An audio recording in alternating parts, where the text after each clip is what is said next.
Mến chào quý vị và các bạn đang quay trở lại với kênh của chúng tôi. Rất vui được đồng hành cùng quý vị với nội dung mẹ Thùy Tiên dọn ra ở phòng trọ.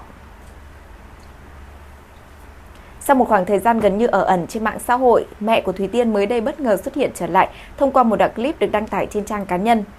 Sự trở lại này đã nhanh chóng thu hút sự chú ý của cộng đồng mạng và đã không chỉ bởi nhân vật chính mà còn vì bối cảnh xuất hiện trong video có rất nhiều thay đổi đáng kể so với trước đây.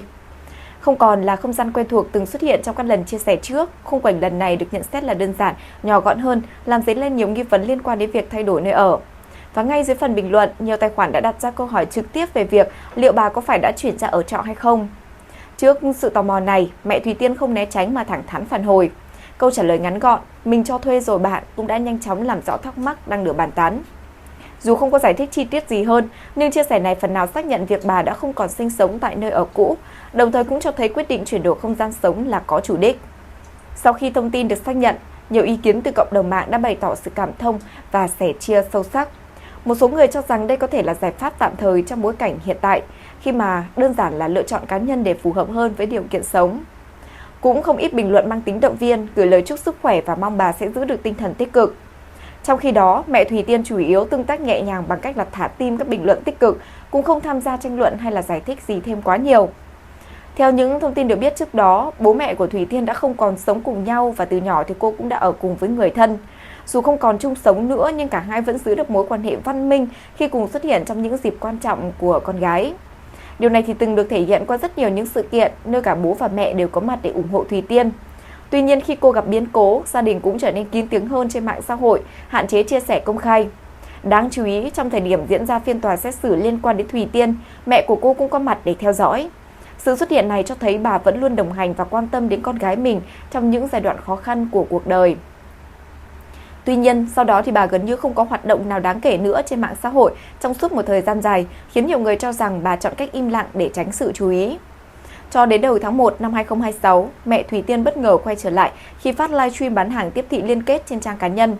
Đây được xem là một bước chuyển đáng chú ý khi bà bắt đầu tham gia vào hoạt động kinh doanh trực tuyến, một lĩnh vực đang phổ biến trên mạng xã hội. Trong buổi livestream đầu tiên, bà chia sẻ rằng bản thân cảm thấy hồi hộp, thậm chí có lúc còn khó thở khi quay lại với công việc này. Tuy nhiên, sau một thời gian ngắn, bà dần dần ổn định và tiếp tục giới thiệu sản phẩm. Không gian livestream của mẹ Thùy Tiên cũng gây chú ý khi được nhận xét là khá hẹp, phù hợp với những suy đoán về việc đã thay đổi sang một nơi ở mới. Và trong suốt buổi phát sóng, bà giới thiệu từng sản phẩm mà mình đã trải nghiệm, đồng thời gắn giỏ hàng để người xem có thể mua trực tiếp. Dù từng có kinh nghiệm trong lĩnh vực này nhưng bà vẫn không tránh khỏi những khoảnh khắc ấp úng, lúng túng khi không biết phải diễn đạt như thế nào. Điều này khiến hình ảnh của bà trở nên gần gũi hơn trong mắt người xem. Livestream kéo dài trong vòng vài tiếng, thu hút từ hàng trăm cho đến vài nghìn người theo dõi trực tiếp. Và cả bên cạnh những bình luận hỏi về sản phẩm, không ít người cũng tranh thủ đặt ra câu hỏi liên quan đến tình hình của Thùy Tiên. Tuy nhiên, trước những nội dung này thì mẹ của cô chọn cách im lặng, cũng không phản hồi. Thay vào đó, bà tập trung hoàn toàn vào việc bán hàng và liên tục nhắc lại một thông điệp rất rõ ràng. Cảm ơn mọi người đã hỏi thăm, mình thì chỉ livestream bán hàng thôi, chứ cũng không nói chuyện ngoài lề. Cách ứng xử này cho thấy bà chủ động kiểm soát nội dung chặt chẽ và định hướng cho buổi livestream theo mục đích ban đầu, tránh để câu chuyện cá nhân bị khai thác quá sâu. Đồng thời thì điều này cũng phản ánh mong muốn giữ được sự riêng tư trong bối cảnh đang nhận được rất nhiều những sự quan tâm từ phía công chúng. Việc mẹ Thùy Tiên chuyển ra ở phòng trọ nếu nhìn từ góc độ khách quan có thể xuất phát từ nhiều lý do khác nhau, từ tài chính, công việc cho đến những lựa chọn cá nhân độc lập khác.